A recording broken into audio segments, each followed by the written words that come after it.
Hola a todos, bienvenidos a este nuevo live de liderazgo que suelo hacer los lunes. Para mí es un privilegio servir a la iglesia y recibirlos a cada uno de ustedes, así que sean todos muy bienvenidos.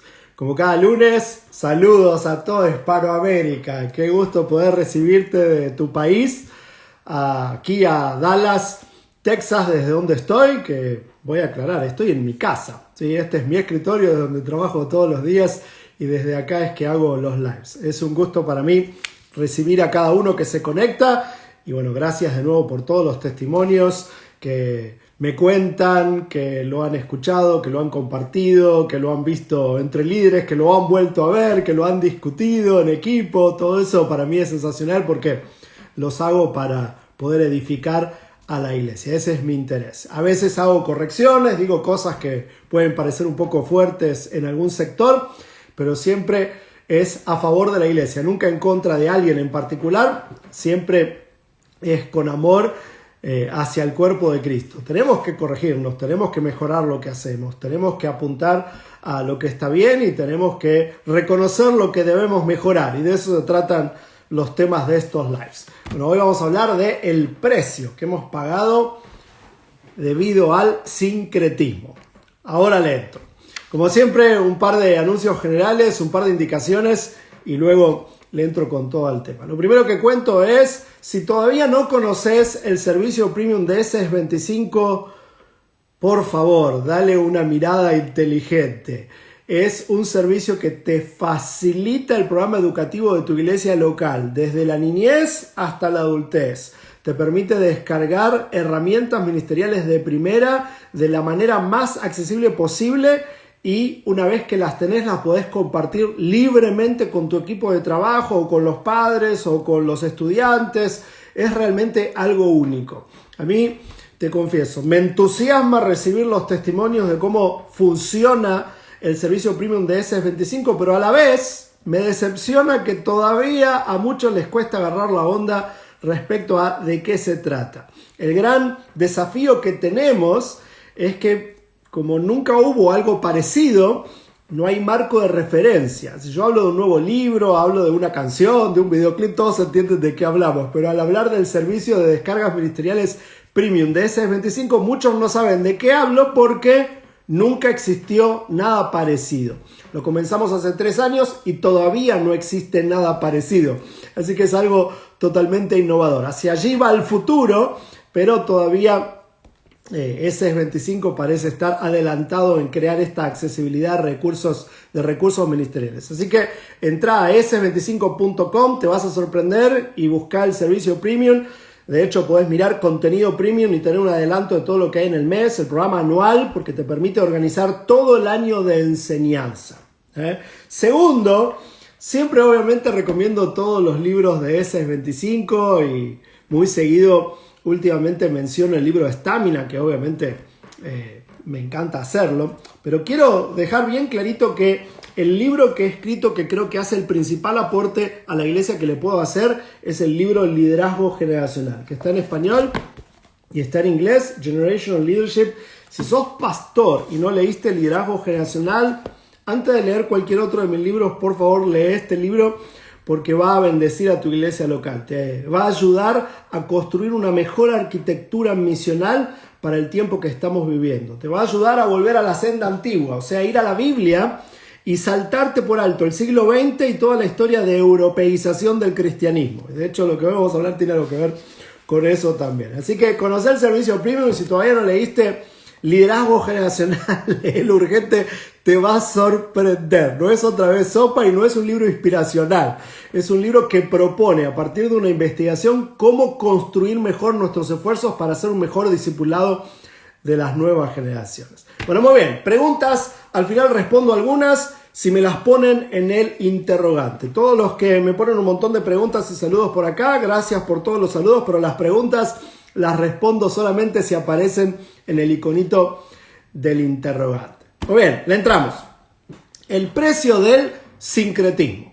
Lo primero es definir de qué se trata el sincretismo. Y este es un término empleado por la antropología cultural y los estudios de religión comparada para referirse a la hibridación o amalgama de dos o más tradiciones culturales. Eso es lo que dice el diccionario. En mis propias palabras te lo digo así: el sincretismo lo que hace es fusionar prácticas y doctrinas de cosmovisiones religiosas que muchas veces hasta son completamente diferentes. Y esto ha pasado mucho con el cristianismo, pero quiero comenzar con la historia. Voy a llegar al presente y cómo hoy estamos pagando un precio por el sincretismo contemporáneo. Pero quiero comenzar desde hace muchos siglos. La verdad es que el primer antecedente respecto al desafío del sincretismo para el cristianismo ya lo tenemos en el texto bíblico. Sucede cuando se empiezan a fusionar las ideas del cristianismo con las del judaísmo. Atención, el judaísmo es el antecedente religioso del cristianismo, pero no son iguales y hay muchas prácticas que el cristianismo cambió.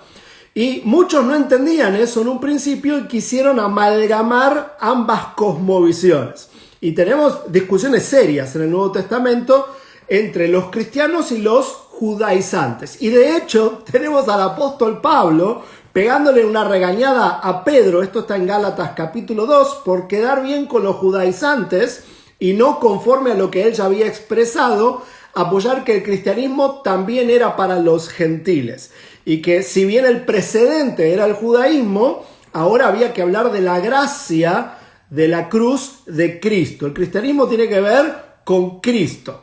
Sin Cristo y la ley judía no es cristianismo. La ley judía es antecedente del cristianismo, pero no son sinónimos. Obviamente, saltando la historia y tratando de condensar la historia, el antecedente, sin embargo, más contemporáneo del cristianismo comienza con Constantino. Te cuento rápidamente quién era Constantino. Era un emperador romano del siglo IV que da testimonio de que tiene una conversión y entonces, como él es el emperador, quiere que todo el imperio abrace el cristianismo. Lo primero que hace es que en el año 313 prohíbe la persecución de los cristianos.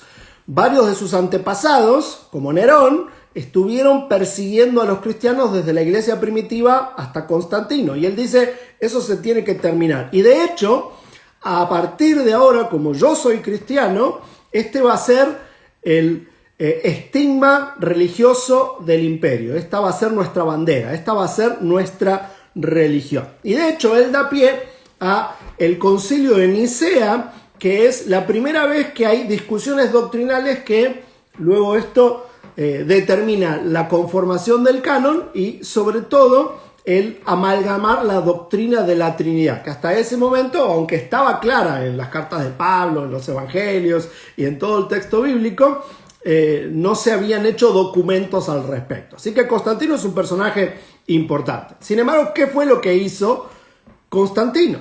Lo que hizo al cristianizar el imperio romano fue forzar una conversión de forma, pero no de fondo.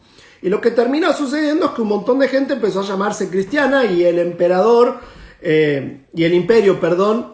se empezó a reconocer como cristiano, pero muchos seguían creyendo lo mismo que antes. Y de hecho, un ejemplo de esto muy interesante, y hay varios, pero por cuestión de tiempo te cito solamente este, hay una catedral en la ciudad de Roma que se llama la Basílica de Santa María, que antes era el edificio que se utilizaba para invocar a Minerva, la hija de Júpiter. Así que era un templo pagano que de repente se convirtió. De hecho, uno da vuelta a las estatuas y María antes era Minerva. Muy interesante eso. Ahora salto a la cristianización de América y ustedes saben que cuando llegaron los misioneros, sobre todo españoles, luego de Colón, también sucedió lo mismo. Se empezó a mezclar el cristianismo católico romano con las religiones precolombinas. Y lo que sucedió fue que como forzaban a los indígenas a bautizarse y llamarse a sí mismos cristianos, muchos de ellos siguieron creyendo lo mismo que creían antes, solamente que ahora agregando los estandartes del cristianismo. Y eso le dio pie a un catolicismo latinoamericano que no es del todo catolicismo puro. Quizás algunos de ustedes se sorprendan, pero les cuento, el catolicismo latinoamericano cree un montón de cosas que no necesariamente son oficialmente doctrina católica. Por ejemplo, según la doctrina oficial católica hay una sola virgen, pero en la mayoría de nuestros pueblos hay un montón de católicos romanos que creen que hay muchas vírgenes. De hecho, me hice una lista, ¿sí? En América tenemos a la Virgen de Guadalupe, en México y Centroamérica, tenemos a la Virgen de Luján, en Argentina, a la Virgen de la Caridad del Cobre en Cuba, Nuestra Señora de la Divina Providencia en Puerto Rico, a la Virgen de Coromoto en Venezuela, a Nuestra Señora de Chiquinquirá en Colombia y puntos suspensivos. Y muchos católicos creen que son alguien diferente a la Virgen María. No es la Virgen María y una aparición como posiblemente indica la doctrina católica, sino que es la de Guadalupe o la de Luján o la de Itatí. Son vírgenes diferentes. Bueno, eso es también fruto de que estas vírgenes ya eran parte de las religiones precolombinas. En muchas tierras tiene que ver con la Pachamama y la personificación de la Madre Tierra que se transfirió hacia la Virgen María. Por eso es que el catolicismo latinoamericano, sobre todo, aunque español también, a veces tiene una gran divergencia entre lo que dice la doctrina católica y lo que es la práctica de la mayoría del pueblo católico. Esto también es fruto del sincretismo. Y alguno podría pensar, bueno, esto le pasó a los cristianos porque obviamente en la iglesia primitiva estaban desprendiéndose del judaísmo y luego pasó con la romanización del cristianismo a partir de Constantino en Europa y obviamente pasó con la iglesia católica en América Latina, pero no nos pasa a nosotros los cristianos evangélicos. Pero sí, en los últimos años, sobre todo en las últimas 3 décadas, hemos visto un gran movimiento de facilitación de un sincretismo práctico. Esto no se quedó en la cristianización de Europa y América, sino que se transfirió al evangelicalismo de los últimos 30 años, básicamente gracias a 2 tendencias. Por un lado, el evangelio de oferta, que tiene varias variables, pero una de ellas, quizás la más conocida y condenada, es la teología de la prosperidad, aunque insisto, no es la única. Y por otro lado, el movimiento nacido en los Estados Unidos, que fue conocido desde los años 90 hacia ahora como Seeker Sensitive, que el gran impulsor fue Bill Hybels y la iglesia Willow Creek. Y claro, uno menciona la teología de la prosperidad y muchos vamos a sospechar de las intenciones de quienes promulgaron este tipo de teología, pero con el movimiento Seeker Sensitive puedo asegurarte, porque conocí los orígenes, que hubo buenas intenciones. La idea también venía de un personaje conocido como Norman Vincent Peale y quizás del pastor californiano Robert Schuller, aunque no era californiano, pero sí su iglesia está en California, que hablaron de el pensamiento positivo desde la perspectiva de la fe. Y por las dudas, si nunca escuchaste esos nombres, Norman Vincent Peale y Robert Schuller, te aseguro que te han influenciado. Promulgando, o Bill Hybels, promulgando que la iglesia no está para condenar, sino para predicar gracia, y que nuestras reuniones, en vez de ser exclusivas para los cristianos, deben ser inclusivas para los no cristianos. Y con las mejores intenciones, insisto,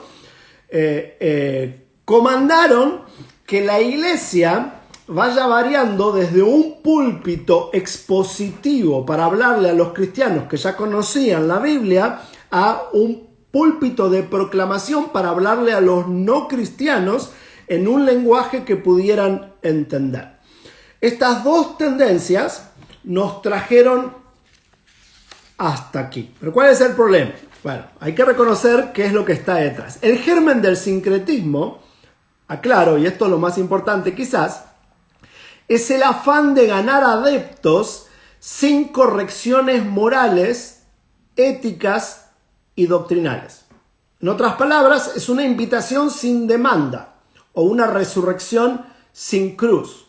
Es agregar a Jesús, pero sin arrepentirse de nada.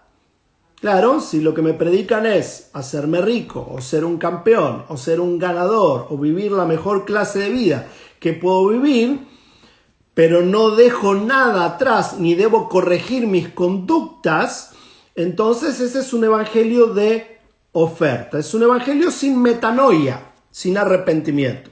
Por las dudas aclaremos. El evangelio es la buena noticia de que tenemos la gracia de Dios expresada en la cruz del Calvario.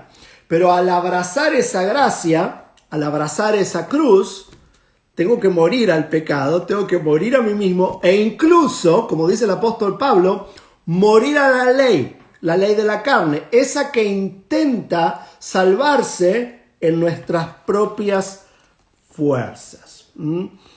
Por eso es que es tan importante este tema.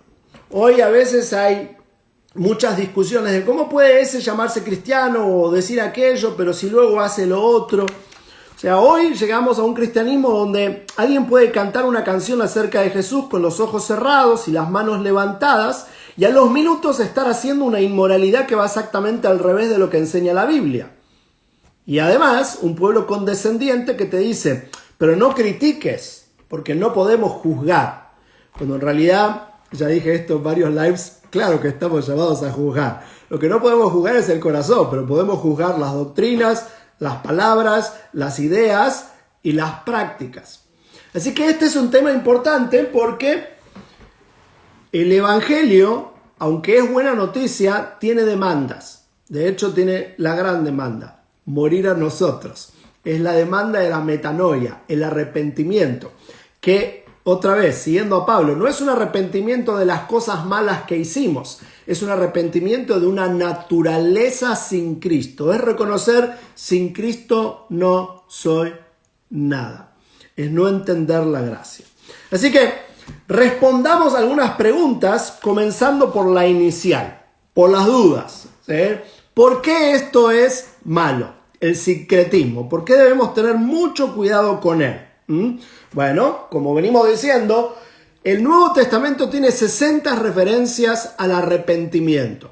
Si yo predico un evangelio sin demandas, si yo no hablo de cambios morales, estoy simplemente haciendo una oferta. Y esa oferta la puedo poner en distintas palabras. Puedo hablar de prosperidad económica o puedo hablar de prosperidad funcional. Pero si no hay demanda de arrepentimiento y cambio, no es el evangelio completo. Jesús dijo clarito en Mateo capítulo 6 que nadie puede servir a dos señores. Si voy a reconocer a Jesús como mi Señor, quiere decir que estoy reconociendo que Él es mi dueño y que no tengo otro. Jesús añadió, Juan 14, yo soy el camino, la verdad y la vida. Esa es la parte que nos gusta y suena linda.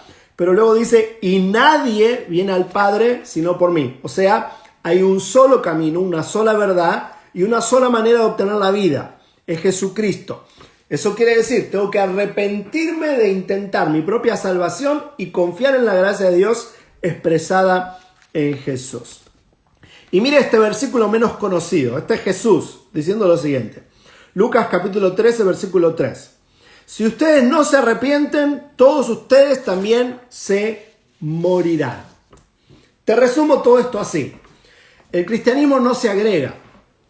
Tristemente el sincretismo nos empujó a que haya mucha gente que ha agregado a Cristo, agregado el cristianismo a su vida, agregado prácticas e ideas cristianas, pero sin renunciar a la carne, sin renunciar a la moralidad no cristiana y sin renunciar a el ego y el yo como búsqueda de salvación. Así que, ¿cuáles son los efectos del sincretismo? Número 1, quizás lo más triste de todo. Tenemos en nuestras iglesias convencidos, pero no convertidos. Gente que se convenció de que el cristianismo le puede convenir, pero que no dejó otras cosas, sigue sirviendo a otros señores. Esos otros señores pueden ser la carne, el mundo, el dinero, puntos suspensivos. Tristemente, en algunos rincones, hasta a otras religiones, porque un día van a la evangélica y otro día van a la que sea, da lo mismo. Otro problema, corrupción ético-moral y doctrinal. O sea, el resultado de tener convencidos pero no convertidos y gente que agregó a Jesús y a la experiencia evangélica sin dejar otra vida y otro mundo, entonces se va aguando el evangelio, vamos deteriorando las verdades de Dios, vamos perdiendo amor por la pureza doctrinal. Entonces nos va corrompiendo de a poquito y desde adentro. Siguiente, hay fragilidad nominal. Muchos se llaman cristianos, pero no sabemos exactamente qué quiere decir. Cuando yo era pequeño, hace algunas décadas atrás, decir que eras evangélico era muy osado. Yo me acuerdo cuando nos tiraban piedras, estando en la reunión del domingo. ¿Por qué? Porque éramos una minoría. Ser evangélico era, ok, soy parte de una minoría. Pero hoy en algunos rincones de América Latina, sobre todo, ya no somos una minoría. Y de repente no quiere decir absolutamente nada decir soy evangélico, como pasaba con los católicos antes y sigue pasando en algunos rincones de Hispanoamérica también. O sea, somos muchos, somos todos, pero nadie es exactamente algo con precisión. No sabemos exactamente qué quiere decir. De hecho, esta semana con Valeria, con mi esposa, estuvimos buscando unos terapeutas cristianos que queríamos recomendar y nos dimos cuenta, hace años si decía que era cristiano yo ya confiaba, pero ahora no estoy seguro qué quiere decir eso. ¿Qué quiere decir que dice que es cristiano? O aún evangélico, ¿qué quiere decir exactamente? Bueno, de a poquito el sincretismo nos ha empujado a que estas definiciones ya no tienen la fuerza de antaño. Se han ido corrompiendo. Las etiquetas ya no son tan definitorias. ¿Por qué? Porque tenemos algunos que se llaman cristianos o incluso que se llaman evangélicos, que cantan canciones, que van al templo el fin de semana, que saben algunos versículos, pero su vida moral, las prácticas de su vida van completamente en contraposición de lo que dicen creer o con quién supuestamente se identifican. Pero ahora menciono quizás lo más interesante: persecución interna. Estoy mencionando secuelas o efectos colaterales o consecuencias del sincretismo. Persecución interna. Hay algunos grupos que, dado todo esto que acabamos de describir, se empiezan a enojar con el cristianismo y le sale el ala persecutoria. Creen que la manera de corregir el rumbo es andar atacando a todos los que andan equivocados y dedicarse exclusivamente a eso. Y hoy entonces tenemos algunos grupos, por ejemplo, que en las redes sociales están dedicando toda su atención a andar corrigiendo los errores doctrinales o prácticos de las otras personas. Y ya dije desde un comienzo, yo creo que estamos llamados a corregir lo que es incorrecto. Sin embargo, cuando mi ministerio se trata exclusivamente de andar atacando y condenando y exhibiendo y criticando, ¿no?, obviamente algo no está en su lugar. Yo voy a llegar a cómo fusionar correctamente el corregir con el amor, que es lo que he estado intentando hacer con estos lives. Como cuando hablé de los hechos de los apóstatas, que traté el tema no desde la condena, la envidia, sino desde el amor, desde lo que dice la Biblia, no para utilizar el término como una condenación barata. Y ojo, porque esto no es exclusivo nuestro.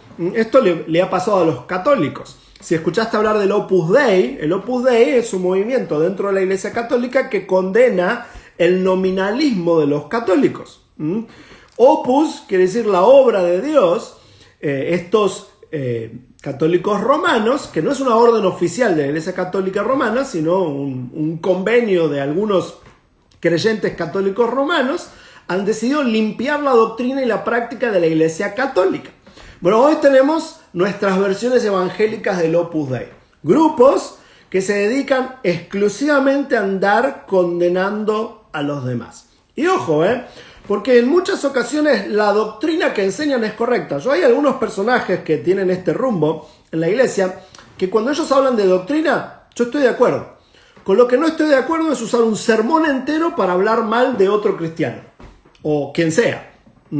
Creo que eso es un abuso, creo que ese es un énfasis equivocado. Cuando toda mi atención la pongo en estar señalando los errores de todos los demás, algo no está en su lugar en mi actitud. Así que producimos persecución interna. Y esto tiene que ver con el típico hegelismo humano. Si escuchaste hablar alguna vez de la dialéctica, Hans Hegel decía que siempre en el aprendizaje humano hay una tesis, una antítesis y luego viene la síntesis, que es una nueva tesis, y así va progresando el conocimiento. Bueno, usualmente cuando la tesis es el sincretismo, luego viene la persecución y luego viene una síntesis. Bueno, de eso estoy intentando hablar, cómo nos movemos hacia esa síntesis. En vez de solamente estar condenando, revisemos lo que hacemos para mejorar entre todos. Y el resultado final es el postcristianismo, algo que ya pasó en Europa, que está pasando en los Estados Unidos y que en América Latina todavía es muy incipiente como para que muchos sean conscientes. Todavía estamos empapados de hablar de avivamiento, aunque el cristianismo en términos numéricos en un montón de nuestros países está estancado hace años. En otros hasta hay sospecha de que empezó a decrecer. Hay muchos posevangélicos, gente que alguna vez se consideró evangélica pero ya no se congrega. Vamos a ver cuando salimos de la pandemia cuántos realmente se congregan o miran un video, y vamos a tener que definir, ¿será que congregarse es mirar un video semanal? ¿Cómo contabilizamos eso? ¿La gente da cuentas de lo que cree? Porque claro, esto que estamos viviendo ahora, miro un video, no tengo que cambiar mi conducta. El video me inspira, me dice que soy un campeón, me da un par de herramientas, me siento más espiritual porque me dijeron que soy una bendición para la iglesia, pero no tengo que hacer nada, no tengo que cambiar algo en mi vida cotidiana. Entonces vamos a ver cómo todo esto juega, si nos impulsa a más sincretismo o quizás produce una revisión de prácticas y salimos diferentes, que esperamos que es lo que sucede. Pero ahora llego a la gran pregunta. Antes de las veo un montón de comentarios y corazoncitos y preguntas, ya llego a las preguntas. Vamos a la pregunta principal, que es a donde quería llegar. Definimos qué es, hablamos un poquito de la historia, dimos ejemplos de la historia, dijimos cuáles son los efectos colaterales de no prestarle atención a un evangelio solo de oferta, pero ahora hablemos de cómo lo revertimos, que ya algo anticipé. Bueno, lo primero es fusionando la misericordia y la verdad, como nos recomienda Proverbios 3:3. La misericordia y la verdad, átalas a tu cuello siempre.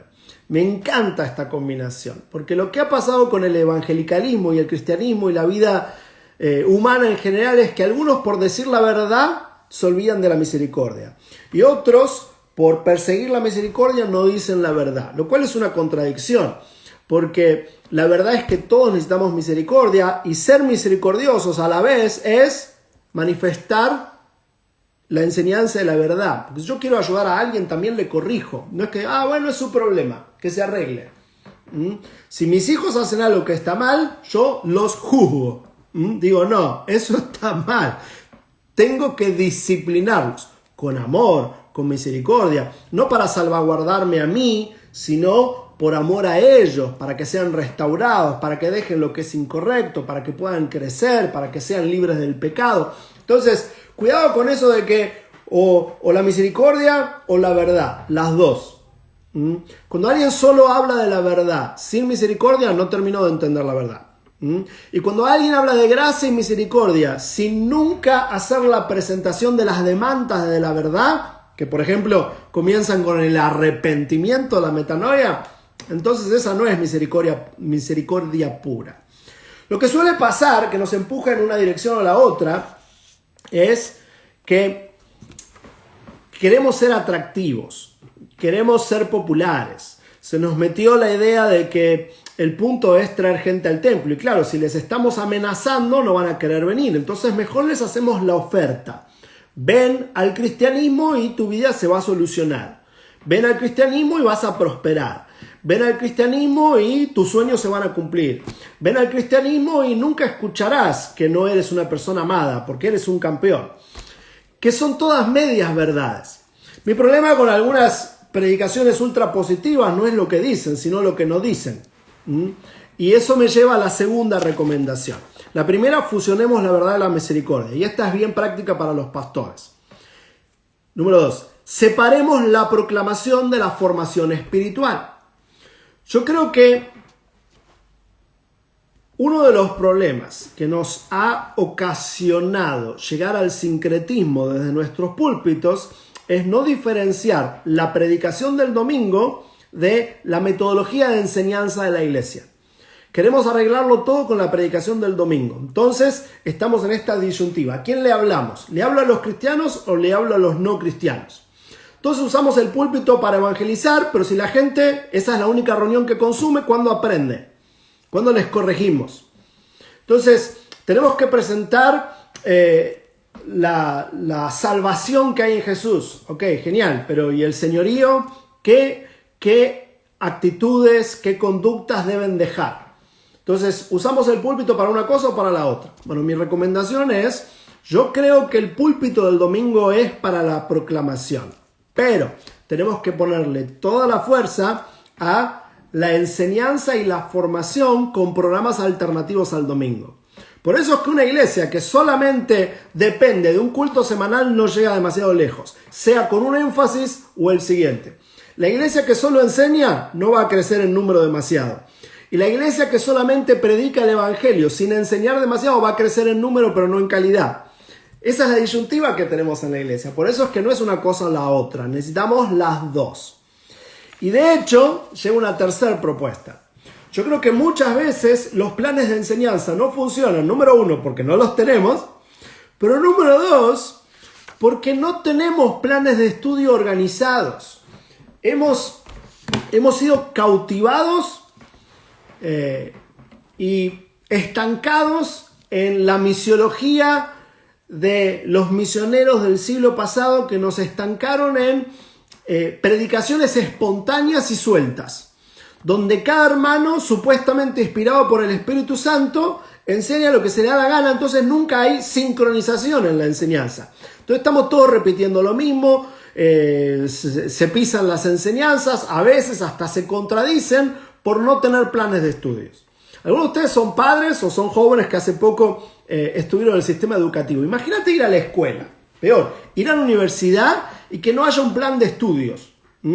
Depender de que el profesor o la maestra esté inspirado para enseñar. A ver qué se le ocurre en el día. Hace una oración y decide qué va a enseñar.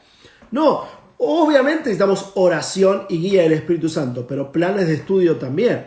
Por eso es que con SS25 insistimos tanto, organiza tu proceso de enseñanza, sincroniza lo que aprenden los niños, los preadolescentes, los adolescentes y los jóvenes. Los adultos no se graduaron de la vida cristiana, tienen que seguir siendo discipulados, tienen que seguir aprendiendo la palabra de Dios. Por eso es que la iglesia necesita ser mucho más intencional en crear procesos inteligentes de enseñanza, con planes de estudios. Y de hecho, vuelvo al principio, de eso se trata Premium. Lo que hace Premium es simplificar el proceso de enseñanza de tu iglesia local y de tu ministerio, con secuencias, lecciones inductivas donde la gente participa, hace preguntas y no que se tienen que conformar con la proclamación, sea presencial o en video. El sincretismo nos ha lastimado. Ya dijimos algunas razones. Tenemos convencidos pero no convertidos. Tenemos corrupción ético-moral y doctrinal. Tenemos una fragilidad nominal. Ya no sabemos qué quiere decir el nombre, cristianos o evangélicos. Hay persecución interna. Algunos grupos que tratan de corregir todo con la condena y también, lo más triste, postcristianismo. Gente que alguna vez pisó una iglesia evangélica, alguna vez se llamó cristiana, pero ya ha dejado su fe, que de hecho eso es lo que en un sentido literal quiere decir ser apóstata, haber abandonado la fe. En América Latina creemos que esto no nos va a pasar, porque somos la tierra del avivamiento. Bueno, le pasó a Europa, le está pasando de manera exagerada a los Estados Unidos, ¿por qué no nos va a pasar a nosotros? Lo que no debemos hacer es dejar que pase. Porque como dije en otro live, el avivamiento no depende de Dios, depende de nosotros. Eso suena feo, pero es la verdad. Porque si fuera por Dios habría avivamiento en todos lados continuamente. Así que si no lo hay, no es porque Dios está durmiendo la siesta y hay que hacer un evento para que baje. Él ya bajó, está en nosotros y somos templo del Espíritu Santo. Así que si no hay avivamiento es porque nosotros no estamos siendo buenos mayordomos de la misión que Él puso en nuestras manos. Dios no quiere que nadie se pierda. Debemos predicar con pasión, pero no con una oferta simplemente para quedar bien con la gente y que venga a las reuniones y diga que sí, prometiéndole lo que la palabra de Dios no promete. El Evangelio no promete que todo va a salir bien, que Dios siempre va a hacer un milagro en cada circunstancia y que todos nos vamos a ser ricos. Ese no es el corazón del Evangelio. El corazón del Evangelio es que necesitamos a Jesús como Salvador y como Señor. Como Salvador porque no hay manera de salvarnos a nosotros mismos. Todos somos pecadores. Así que cuando nos arrepentimos, no nos arrepentimos de los pecados. Nos arrepentimos del pecado que es nuestra naturaleza. Y de los pecados también porque son la consecuencia de ese pecado. Y le reconocemos como Señor porque quiere decir que Él va a gobernar nuestra vida. Por eso es que cambia nuestra conducta, cambia la búsqueda de nuestro corazón. Eso no quiere decir que a partir de la conversión vamos a ser perfectos, porque la vieja naturaleza está allí pataleando, pero la dirección de nuestro corazón ha cambiado. Ahora no queremos pecar, intentamos, proseguimos a la meta. Hacemos lo posible por hacer la voluntad de Dios, que reconocemos que es buena, es agradable y es perfecta. Quizás nunca escuchaste la palabra sincretismo antes, pero te aseguro que está lastimando mucho a la iglesia contemporánea. Así que necesitamos hacer esta reflexión. Respondo algunas preguntas rápidas. Rápido.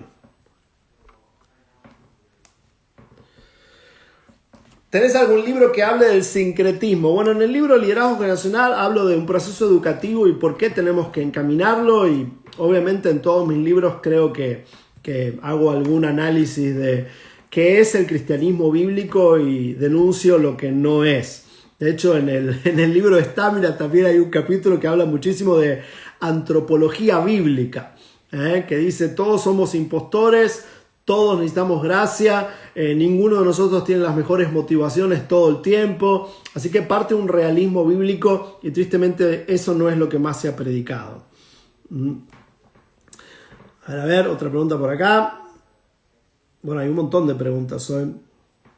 ¿Cómo prevenir el sincretismo? Bueno, dije algo ahí al final. ¿Cuál libro acerca del carácter del líder recomiendas? En cuanto al carácter, te recomiendo leer El mejor líder de la historia. Va a enfocar tu liderazgo en Jesús. Él es nuestro modelo y a Él es a quien debemos imitar. Así que ese debe ser nuestro punto de partida. Muy bien, recomendaciones finales. Repito las conclusiones. Necesitamos aprender a fusionar no el cristianismo con otras religiones y prácticas contemporáneas, sino a fusionar la verdad y la misericordia, como el mismo texto bíblico nos invita a hacer. Ser misericordiosos significa que vamos a decir la verdad. La gente necesita escuchar la verdad y eso quiere decir que necesita ser corregida, pero con misericordia, no para condenarles, no para mandarles al infierno, no para hacerles ver que ellos están equivocados y nosotros somos los dueños de la verdad. Los cristianos no somos dueños de la verdad, sino que hemos reconocido que Dios, la verdad, es nuestro dueño. Él es nuestro dueño, Él es nuestro Señor. Y entonces, con amor, corregimos, que hay que hacerlo. Luego dije, separemos la proclamación de la formación espiritual. No podemos tratar de arreglar todo con un culto porque siempre vamos a hacer agua en alguna línea. Si le hablamos solo a los no creyentes, los creyentes no van a comer demasiado. Si solo le hablamos a los creyentes, los no creyentes no van a entender demasiado lo que decimos. Por eso es importante discernir cuándo hacemos la proclamación y cuándo hacemos la formación espiritual. Que otra vez, esto no me lo inventé, es el querigma y el didaque de la iglesia. Esto viene desde la iglesia primitiva. Y último, recomendé, necesitamos planes de estudio. Así que de nuevo, conoce el material de 625, todos los libros de lecciones que producimos. Necesitamos una iglesia mucho menos ingenua. A mí me da tristeza que a veces contamos hoy con herramientas que no usamos por ser tan simplistas en nuestro abordaje del liderazgo. En estos días, por ejemplo, publicamos la primer consulta iberoamericana acerca del estado de la iglesia en cuanto al trabajo con nuevas generaciones. Nunca antes hubo una investigación llevada a cabo en 20 países con más de 4.000 iglesias, dando cuenta si tienen o no tienen un presupuesto para trabajar con jóvenes, adolescentes, niños, si tienen personal pago, qué tipo de énfasis tienen. Bueno, hay un montón de preguntas que puedes investigar. Y yo pongo de eso y nadie me dice nada. Bueno, algunos dicen, pero muchos no entienden ni lo que es. Pues, si yo hablara de una nueva canción, miles de likes. Un video para hablar de sexo o noviazgo, miles y miles de likes. Pero herramientas que nos sirven para mejorar a la iglesia, a veces ni sabemos qué son. Bueno, eso nos habla de un gran bache que necesitamos aprender a saltar. Tenemos que dejar el cómo estamos para ser la iglesia que necesitamos. Necesitamos una iglesia que se enfoque en mejoras de forma y de estructura y no solamente estéticas, de cambio de estilos musicales o cómo nos vestimos o tecnológicos. Todo eso está genial. Necesitamos una renovación de forma mucho más profunda. Muy bien, que el Señor te bendiga ricamente. Estamos para servirte en ss25.com. Dale una mirada inteligente. Obviamente hay mucho más para decir de este tema como de todos los demás. Y atención, que ya es inminente que pongamos estos lives en versión podcast. De hecho ya lo empezamos a hacer, pero prontito damos todos los detalles. Y te invito también a visitar mi página web personal porque ahí los vas a encontrar, lucasleis.com. Chao a todos. Compartilo, por favor. Compartilo con otros líderes.